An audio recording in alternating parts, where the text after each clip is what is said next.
Hey, bro. What are you doing? What's going on? Why are you towing the car? I'm here with the finance company. What are you talking about? I'm here with the finance company. They sent us over here. Why? For the car. I'm not behind on payments. That's something you got. Can you stop? No. What are you talking about? I'll give you the information. I need to get my stuff out of this car. For my safety, you're not supposed to be in the car right now, brother. You're being recorded too. Like, dude, they can't take this car. I don't owe money on this car. Right, I'm taking the car because it's already legally repossessed. It's under my possession at this point. I don't owe money on this car. To you, I'm not trying to be to you. Yeah, I'll show it to you. It's right here. How'd you know the car was here? That's impressive. GPS. I'm not doubting you whatsoever that you're not past due, that you don't know any money on it. I don't know the reasons why they want us to pick up the car. They gave us the order. They said the car is located at this address. Go pick it up. I just want to make a quick phone call, bro. That's it. My drive is 2 hours right now, bro. So, I mean, I'm not trying to spend any more time than I have to. It's already in possession. I don't want to leave my... Can you get my phone? It's inside. Breaking, fuck the news. General Motors has announced that they will be laying off 200 employees at their electric car factory in Detroit. Sure, bringing them jobs back to America. I mean, let me not be biased. Is Trump's tariffs already working? Don't scroll past this video because you're going to want to hear this. Stellantis, the maker of Ram pickup trucks, has just announced that they are laying off 900 people and shutting down 2 plants in Canada and Mexico because of Trump's tariffs. And that's what you're going to hear on the news today, okay?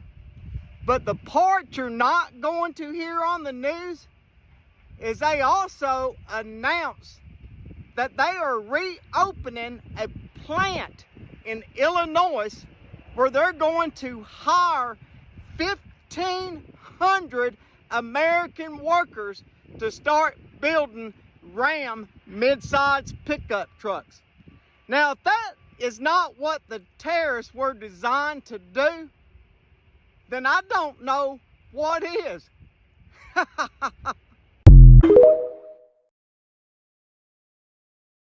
Let's go. Miss E, how much did you put down today? 0 down. 0 down. And what is your monthly payment looking like? 700. 700 for 500 payments, ladies and gentlemen. You too can walk out on a brand new Corvette as well.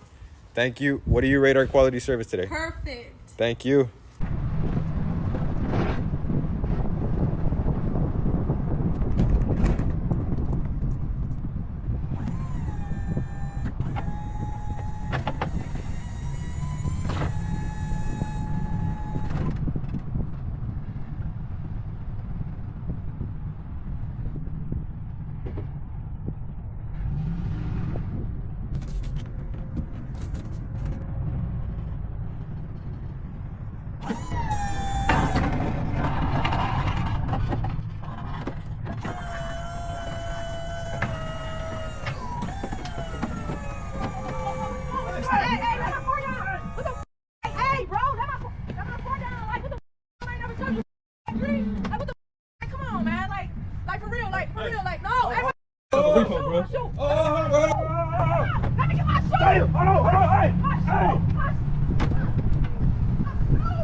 So how many months were you behind on your payment? Eight. Eight months? Haven't paid 8. This is Texas Repo Reaper. We got, it's okay, bro. We've all been there. No, you don't have to wait. I'll figure it out. He's used to this. Happens a lot. Don't you have a, when you bought your Mustang, didn't that come with like a special 800 number that, because they know you guys are going to break down off yeah, they break down all the time. So they give me a customer helpline, actually. It's the Ford customer helpline. Fix or repair daily helpline. Yeah. So I'm pretty used to it. Well, as you can see, it's getting real spooky out here. More fallout from Donald Trump's Liberation Day. 900, I repeat, 900 employees have now been temporarily laid off because of Donald Trump's tariffs. Injured, call Sam. Never mind that advertisement, but I'm sure somebody needs it. Stellantis is pausing production at plants in Canada and Mexico. And this move is because of what Donald Trump is doing right now. In an email from North American Chief Operating Officer Antonio Filosa sent to these employees, he went on to say that Stellantis will quickly adapt to the policy changes imposed by Trump. He noted that the actions that the company is taking are, quote, necessary, given the current market dynamics. We understand that the current environment creates uncertainty, he said. Be assured that we are very engaged with all of our stakeholders, including top government leaders, unions, suppliers, and dealers in the United States, Canada, and Mexico, as we work to manage and adapt to these changes. Now, do you Trump supporters still think this is a game? Your savings is on the verge of being wiped out. These tariffs, they're saying they're adding thousands and thousands of dollars to your annual budget to live off of. Your 401ks have pretty much evaporated for the most part, and if they haven't evaporated already, they're on their way. Do you now realize this isn't a game? While you're so busy out here avoiding being woke, you're going broke. Wow. Whoa, you're tearing it up. You're tearing it up. You're ruining the brakes. What are you doing? You're ruining the brakes. Sir, you're ruining the brakes. You're dragging the car.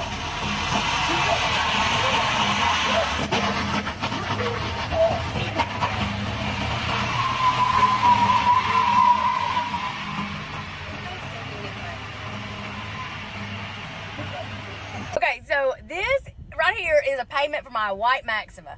So after that payment, there's 2 more payments that car will be paid off. Okay, this payment right here was $318 a month. I put no money down on that car. $318 a month for 5 years. The payment on this new Maxima right here, 7 years, and it's $603. Make that make sense. And I'm not gonna cry until I make that payment. And I got 7 years of doing that shit. So I would just like to give a shout out to the dude that ran the stop sign, because now I'm paying an extra $100 for my car payment every month, and then I'm paying like $55 extra on my car insurance because it went up too. You know, and the thing is I work 2 jobs. I also have a guy on the side do some book work, so that's like 3 jobs really. So when I work my ass off, I want what I want, you know. And you know, I could have got a cheaper car, yeah. But consider that's what I wanted, that's what I had. I lost what I had. You know, I want the same thing. So, but this is why I was sick to go car shopping, because I knew it was going to be something like this. So, a $1,400 car payment, it's not bad, depending on the car and depending on your situation. A lot of people be caught up in, oh my God, you pay that much a month, I could pay that in rent. Bro, you don't make any money. You just don't make no money. If you want a nice car, nice car, Corvette, Hellcat, whatever, Benz, what you think the payment gonna be? If you can't afford it, just don't get it. That's where the disconnect is. People make $2,500 a month and got a $1,400 car payment, then that's a little different. But if you make $8,000 and above, get the car you want. This not making any sense. Stop pocket watching. Afford what you can afford. I've never seen this many repos in my life, right? I come to the auction every week. I'm here. I've always said the car economy is doing good, but now for the first time, I'm worried. I'm not gonna lie to you. I'm in Bank of America's lane. Bank of America is good credit customers. These are franchise dealers who sell these cars. Look at the level of repossession that's sitting here. You got a 2021 Corvette, repossession. Brand new BMW, 2021, repossession.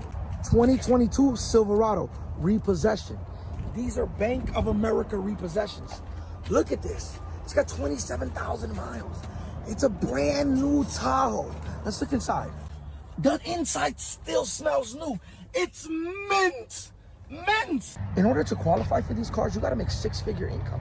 These people are getting their cars repossessed. These are people who care about their credit. This is not the Santander. This is not the Westlake repos. This is Bank of America. This is a 2025 Honda. They gave up. They gave up. It's got 2,000 miles. This is a repossession. They didn't make their first payment. Another Corvette. This is brand new. Look at this Corvette. It's got 6,000 miles. You didn't even get to enjoy it. You just lost it. It's a fucking spaceship. Look, repoed. Repoed. Let's look inside. I ain't never seen one. I don't even know what this is. It's an electric boomer. It's got the butterfly doors. This was a repo. These are high dollar earners. Look at this. The economy is fucked. You ain't never seen one of these. This is dope. Look at this. For the first time, I'm worried about the auto industry. I've been contemplating real hard and long about getting out of it. Business is getting worse. Cars have priced themselves out of the market. You know, you're gonna get a 2010 Corolla, you're gonna retail it for $8,000 or $9,000. That's astronomically expensive. I'm selling 06, 02, 07 Hondas for $4,000 or $5,000. You know, the game is fucked up right now. Cars have priced themselves out of the market. I don't know how us dealers stay in business. I just don't. It takes 500 applications right now to land one offer. I graduated 17 years ago from a pretty good school. I worked at some of the top consulting firms. I have all of my updated credentials and certifications, and I have never experienced anything like it. And I've worked and lived through multiple recessions over the past 17 years. And I cannot explain how all of the old ways of doing things are just not working. LinkedIn, Indeed, all of those platforms used to work so well for me. I actually used to have recruiters really chasing me down, especially if I had recent recommendations, recent certifications, experiences that were at really good corporations, and it's just none of that is helping. I've also tried the referral route. Out of all the jobs I've applied to, I've had 17 high-level referrals, and when I mean high-level, I mean director, VP. I don't just know somebody, I know someone that's been there for a long time, and they're high in the organization, and I've still only landed 4 interviews, and I didn't land any offers yet. It is extremely challenging, and unless you've been unemployed in the last 6 months, I don't know if you can fully wrap your head around it. At first, I was like, oh, it's the election season, because it was end of October when I got cut in a riff. And then I was like, oh, it's the holidays. It's just bad timing. And then it was the new year, and I was like, okay, the election is over. I'm ready to move forward. And then things just seem to be more and more challenging. Anyway, I met with the CEO of a new company called Use Massive. And essentially it uses AI to help find all of the jobs that are out there for you and apply for you. And essentially the idea is it takes a ton of applications that are a good fit for you to land interviews and get the offer, and doing it manually just seems insane. It hasn't been working for me to date. So I'm really excited to be trying it and experimenting with it. Again, I can't imagine how I would actually physically apply to 500 jobs that were a good fit. So I'm excited to see where this goes. The job market right now is so trash that you might as well just stay at that shitty job that you hate until you get another job locked in. So up until last week, I was unemployed for about 2 months. And the first month I pretty much just chilled, treated it like a vacation. But by the second month, that's when I started applying to places. And I applied to about 10, 15 different places. And out of those 15 places, I heard back from maybe only 1 or 2 places. The rest, I didn't get no call, no emails, nothing. And when I had a job, I would see people come on here all the time talking about how the job market's shitty, that it sucks. And I really thought they were just talking. I didn't think it was true until I actually was unemployed and was looking for jobs. That it hit me. It was like, damn, bro, they really ain't lying. The job market really fucking sucks right now. So it just started, basically, a day after Donald Trump put in those tariffs, his Trump tax, basically, on the entire world. The auto tariffs, I mean, the ones that impact Canada, Mexico, and the United States. 900 American workers are being laid off in the Midwest at auto plants. And Stellantis has now paused work at their factories in Canada and Mexico. In Canada, I think they said that it's paused in Windsor, and it affects 4,500 people altogether. But think about it. In one day, 900 people have lost their jobs in the United States auto sector. So yeah, this is a real thing. I don't know why people think that this is not going to actually affect them. Tariffs are a tax, basically. And it's like a an import tax, right? It's not affecting like us when they put the tariff on our products. Like that's why people are boycotting in Canada, right? So I don't know. Maybe if they change something else today, I'm not sure.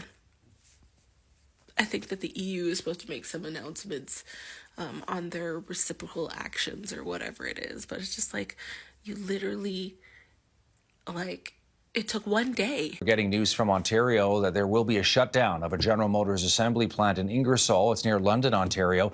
The layoffs are temporary. They're set to start on Monday, April the 14th. But we're hearing from the union that there will eventually be about 500 permanent jobs that are lost indefinitely. In total, about 1,500 workers at the plant. It primarily manufactures electric cargo vans. There is also a battery facility related. General Motors issuing a statement saying that it is making different adjustments to the facility in order to balance inventory and, as it puts it, align production schedules with current demand. The statement adds that GM is committed to the future of the plant and helping employees through the transition. Again, the union, though, is saying that the plant will be temporarily closed as of Monday, will reopen in May for a bit, then idled for the summer, back in October, but with a reduced production line, and that'll lead to 500 jobs lost. Here's more from Ontario's Premier Doug Ford. What I understand from the president of General Motors that I spoke to, it's going to be about 500 employees. It has nothing to do with the tariffs, he said. The volume is not there. People are not purchasing like they thought they would. So they have thousands of vehicles sitting there. We're going to make sure we support the workers and make sure that we get government, especially Canada Post, to pick up some of these vehicles because that's what it's geared for. This is coming from the union, so let me read this to you. They say when production resumes in October, the plant will operate on a single shift for the foreseeable future, a reduction that is expected to result in the indefinite layoff of nearly 500 workers. So that would be basically a third of the workers, 1,500 right now, 500 jobs lost as a result. Why is this happening?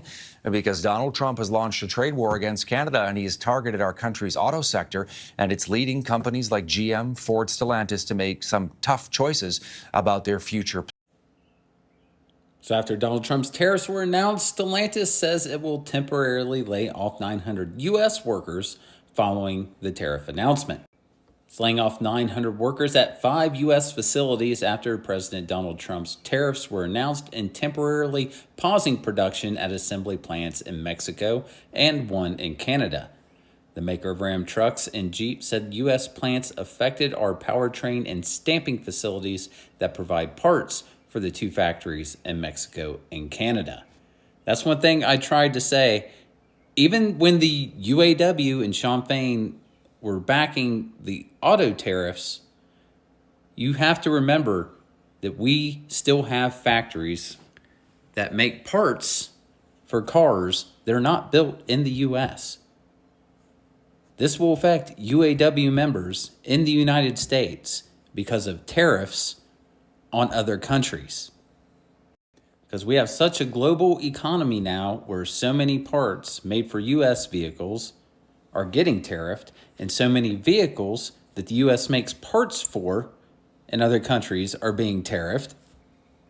So the prices are going to go up from the cars outside the country and inside the country. Yes, sir. Miss Cheyenne came out and got this 2021 Ford Escape. Miss Cheyenne, how much did you put down? $1,000. All right. How much was your monthly payment? $389. Okay. How long are you financing for? 267 months. All right. Congratulations.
asking for repo, bro. What you mean repo? Yeah. This ain't even my car. Somebody let me use it, bro. Gotta take that up with them, bro. Oh man, come on, man. You can't do that, bro. You can't leave me out here like that, bro.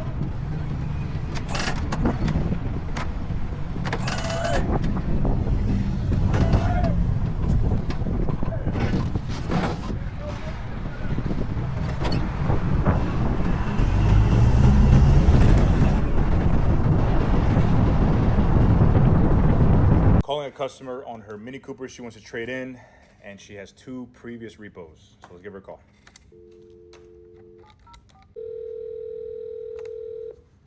Hello? Hey, how are you? This is Yusuf at Charlotte Auto Center. Hey, Yusuf, how are you? I'm doing good. I'm just calling up on reference to your interest in our 2017 BMW. Yeah. I know you have a trade. Can you tell me what's the year, make, and model? I know you sent the VIN, but I'm having trouble with that. I'll give you a roundabout of what we'll give you for that. Okay, yeah. So it's 2015 Mini Cooper. I think like 109,000 miles on it. It's a 4-door hardtop. Okay. Just a Pictures, I know you're still at work, so if you can send that when you get a chance. So, yeah, I got it.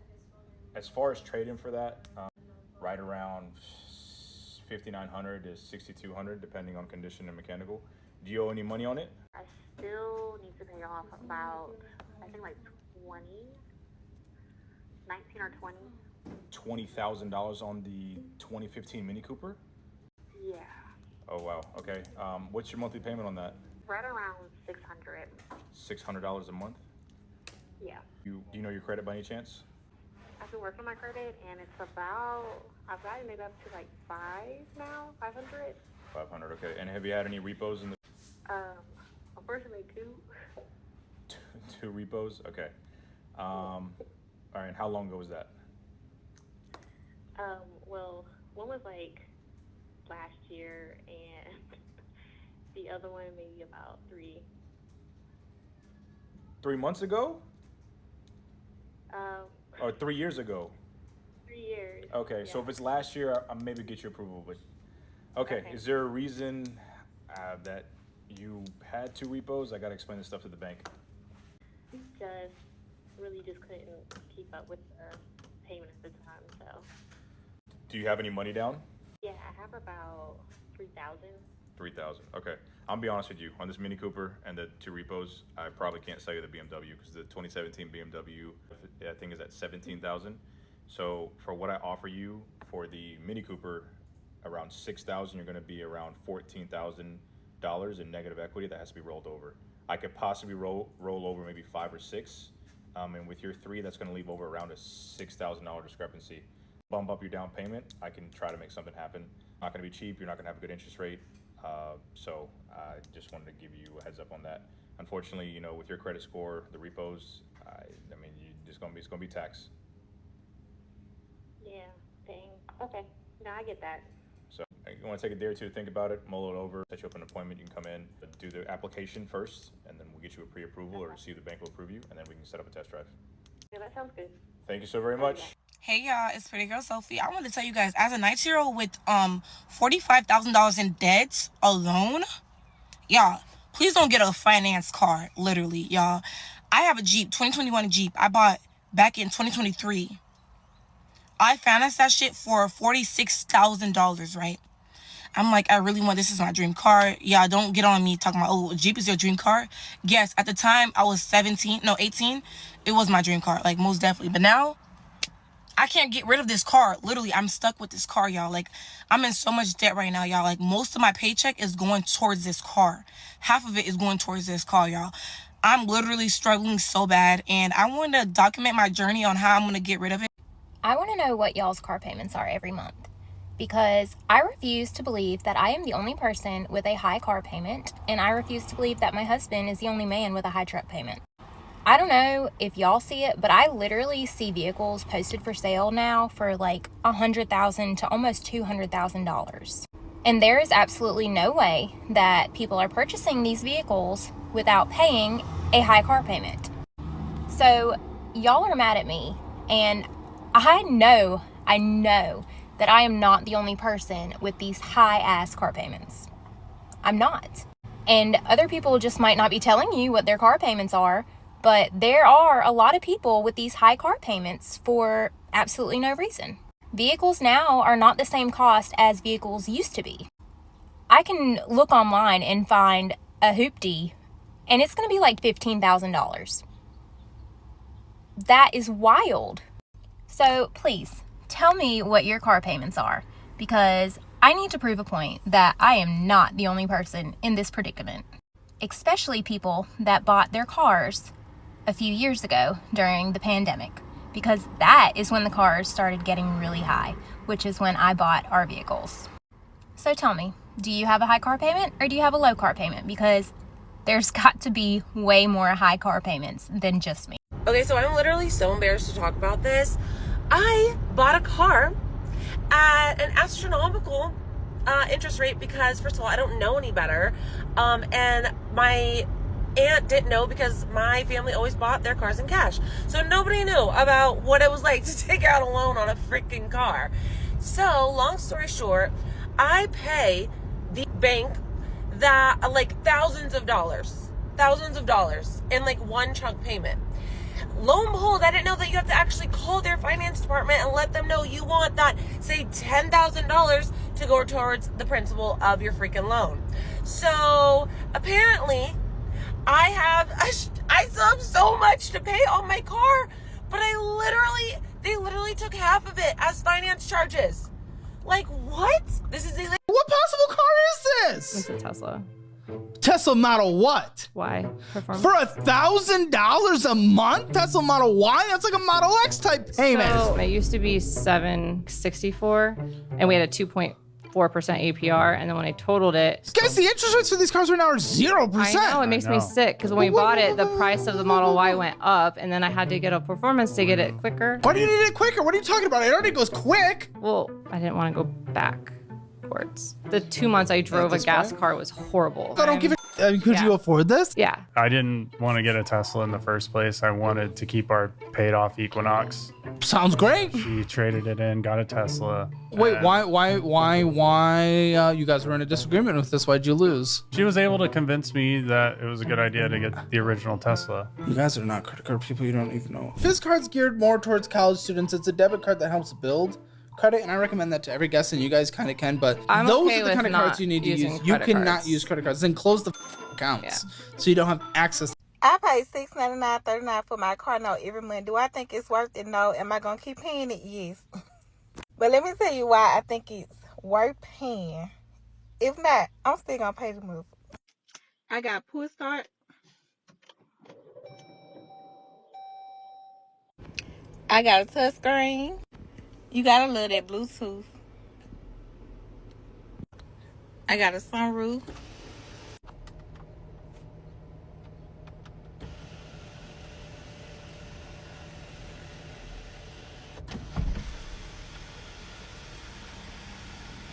Yeah.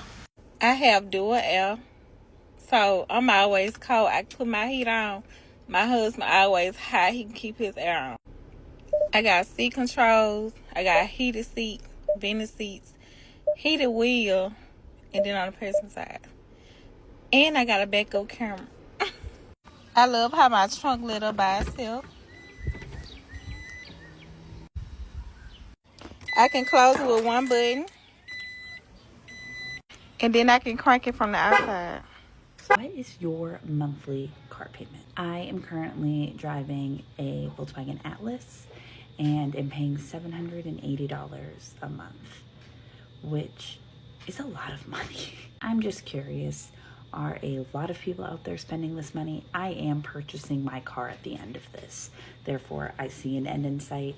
I'm hoping that people aren't leasing their cars for that much money because that seems crazy, but $780 also seems. 2002, 2003. So you say you work here? I'm trying to buy a truck. You just buy a truck? Yeah. Cool, you want to buy one? You want me to just give you one? Because I can just... I'll take one. Yeah, we're just giving these things away. Come on, let's pick a truck for you. I ran 1,500. You have a price of $45,000, but I have a $40,000 discount for you. So only paying $5,000. Does that work? Yeah, that works, but that rate's a little too high, man. Well, no, that's negative 4.9, so that's as low as it gets. So you give me that rate back? I'm gonna get it back to you, okay? I'm also gonna give you 2 free massages. Do you want it? Ooh, can you throw in like a foot massage too? I can't do a foot massage, but I can ask my manager if he can give you a nice little hand job.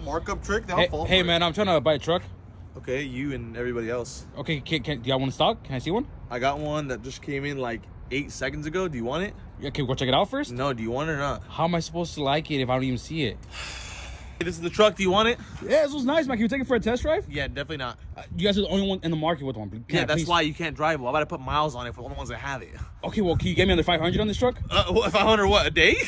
A month. What are you talking about? A month? Bro, you're looking at like what, 40K down? No, 10K actually. 10K down? You're like 1,800 a month. Do you want it or not? It's a $35,000 truck. What do you mean? It used to be. We have a markup of 45 grand, so good luck, buddy. You know what? Never mind, man. I'm not paying no markup. It's okay. Good luck. It'll sell. Yeah, Have a nice okay. day. This one is actually the only one in the market. Maybe I should. You know what? I'll take it, man. Oh, he just bought it. What do you mean? They're the only one that have one in stock. I told you it'll sell, buddy. What? Y'all, it's 1:44 in the morning. Y'all, not only did I wreck the goddamn Benz last week on this side, bitch, I done came back this fucking week. Not even the next week, y'all, because it's still Sunday. Not even the next week. I done came back later this week and then goddamn, y'all, the damn man done stopped in the middle of the road and I wrecked into his ass. Jesus Christ. God bless the Benz. God bless another year with the Benz, cause at this rate, goddamn, bitch not gonna have no car.